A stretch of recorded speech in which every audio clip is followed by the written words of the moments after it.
Electromagnetic induction എന്ന് പറഞ്ഞ ചാപ്റ്ററിന് ഒരു ചെറിയ ക്വസ്റ്റ്യൻ എൻട്രൻസിനൊക്കെ ചോദിച്ചിരുന്ന ഏറ്റവും സിമ്പിൾ ക്വസ്റ്റ്യൻ എന്താണ്? The magnetic flux linked with a coil at any instant P is given by 5 വന്നിട്ടുണ്ട് 5t³ മൈനസ് 100t പ്ലസ് 300.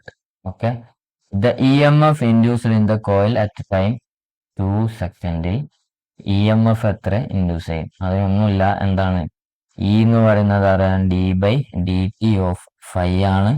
അപ്പം ഈ ഒരു സംഭവത്തെ, അതായത് തന്നിട്ടുള്ള മാഗ്നറ്റിക് ഫ്ലക്സിനെ ഡിഫറൻഷിയേറ്റ് ചെയ്യാം.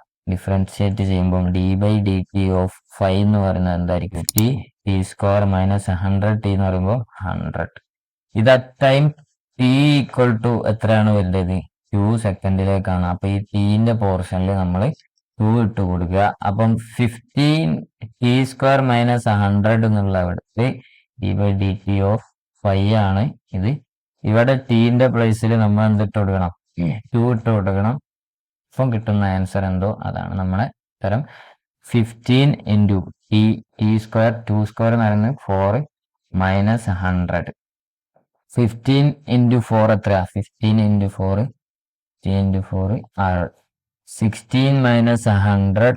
16 മൈനസ് 100 പറയുമ്പോൾ -14 ആണ് ആൻസർ വരിക എന്ന് വിചാരിച്ചിട്ട് നമ്മളിത് ഇതാക്കും. പക്ഷെ നമ്മൾ ആലോചിക്കേണ്ടത് എന്താണ്? E equal to minus d/dt of phi ആണ്. അപ്പൊ -40 എന്നുള്ളതാണ് ആൻസർ വരിക. -40 E equal to minus d/dt of phi ആണ്. അപ്പൊ -40